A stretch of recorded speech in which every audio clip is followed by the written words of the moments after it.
Good evening and welcome to In Stitches with Jackie.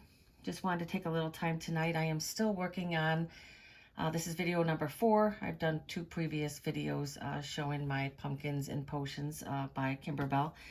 I am currently stitching on the top and bottom borders.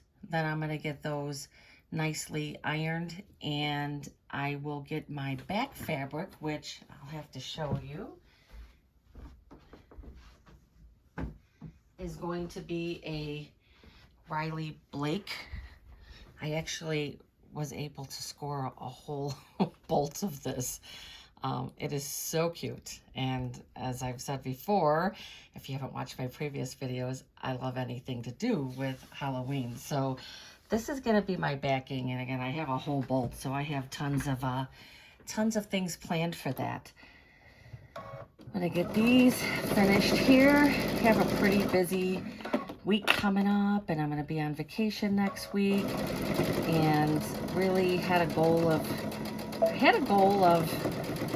actually finishing my pumpkins and potions this week, but did not meet that goal. And that's okay. Sometimes we don't meet the goals. This is what I was talking about before in my previous video. I did one line with the orange, one with the silver, and so it goes down one side and across the top. This is actually the bottom, and then the top is going to have the orange. I stitched my first one. This quilt is going to be, this is a ladder quilt, and it's going to be 20 wide by 60 long. And again, it's the Kimberbell Pumpkins and Potions quilt. And I stitched the one, which the one side, I probably could have used it for the top and bottom, but I stitched that whole one that has the silver, and I thought, well, I like it, but I don't really think it pops. So I got the idea to do, I love black fabric with the orange embroidery thread. I like the way it pops.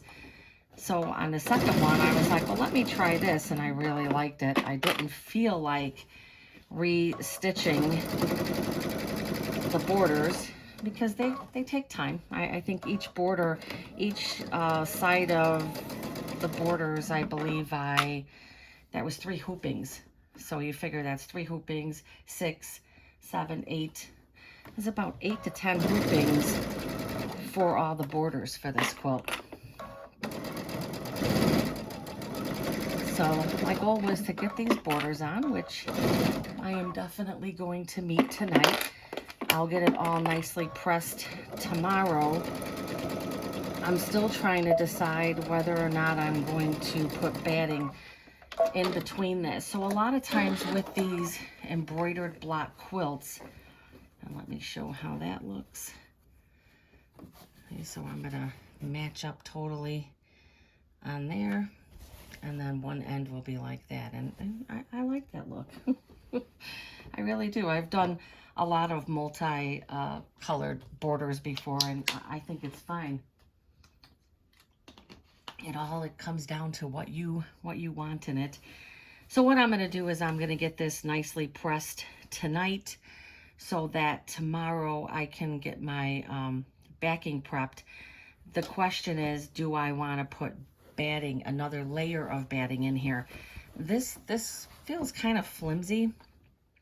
I often will put batting and then my backing, and I know that's what we always do, well, mainly do for regular quilts. A lot of times with these quilted block quilts, you already have batting in the blocks, but that batting really gets, I mean, again, you can see this is not stiff at all. It's pretty loose, so I'm pretty sure that I'm going to put a layer of batting, and I'm going to have to think that out a little bit because I still have one other thing to do. This particular block that's going to have the lights, when I read the instructions, I found out that they want you to punch the holes through the back of the backing fabric. So with putting a layer of batting in there, that might make it a little more difficult to have those lights stay in there. And I'll show you what these lights, so it's just a set of lights like this. These are the actual lights for the project. And I've put lights in before on some other bench pillows. So these lights are each one of these little, and I'm going to turn it on. Each one of these little lights is going to get fed through. It's actually going to be really cute. Let me see. I'm trying to get it through there. Bear with me a minute here.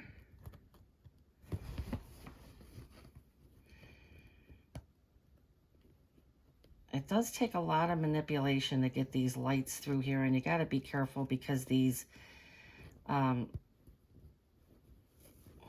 we go. Oh. As soon as I said I had it, I dropped it. Not a very good thing to do. I'm still trying to get my camera set up for doing my videos because I have an iPhone, and there's no pause button. And I know you can buy things to get a pause button, but it doesn't seem reasonable to me. So that's what it's going to look like all the way around. All of those lights are going to get fed through there, and then there's going to be a little pocket that's going to be, let me lock that screen. There's going to be a little pocket on the back to hold the battery, the little battery pack thing. So it's really going to be cute. I did do some glow-in-the-dark thread on some of these blocks. So I think it's going to have a really stunning look when it is done. I wanted to also show, I had showed the Lace Studio, and it had some Halloween designs right there. I did stitch some of them out. I stitched the really cute spider, so I'm going to add that to the quilt. I did a hat, if you could see that. There's a spider web, and then I did candy corn. I'm not quite sure why I did the bottom black. I probably should have done it purple.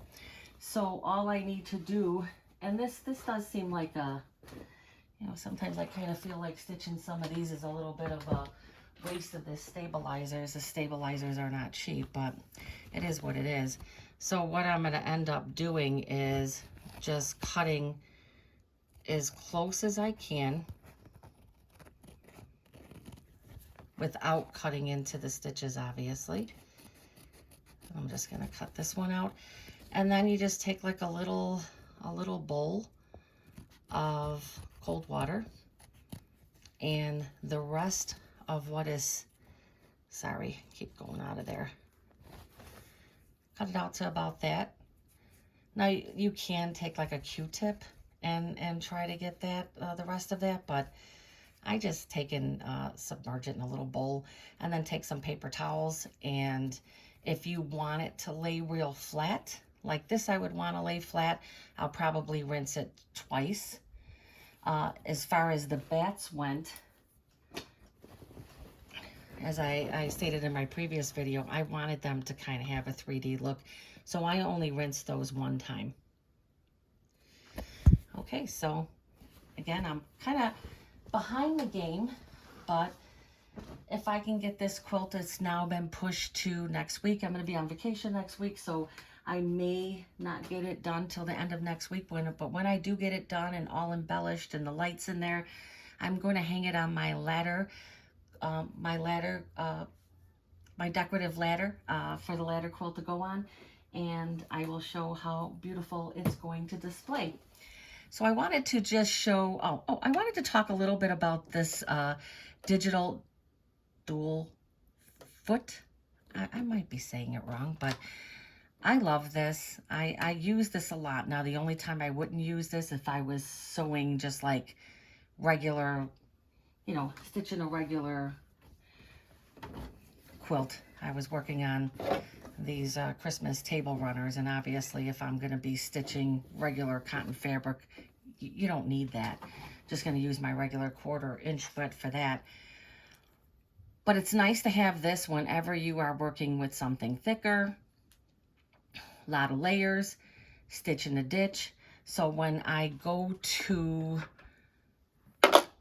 put my backing on with my batting, I have 2 additional feet. Now this came, this digital walking foot came with the machine, and it came with this foot. And I found it very difficult to use this foot because it's so closed in. I couldn't see. I mean, the needle is coming into the middle there. Now you could do like a zigzag or whatnot with it, but I just couldn't see. I couldn't judge. Now I do know that it's like an 1/8 inch, a 1/4 inch. So it does have some nice markings on there. I just felt for me, I just could not see things as well as I needed to see them. My preferred foot when I am stitching in the ditch is this foot.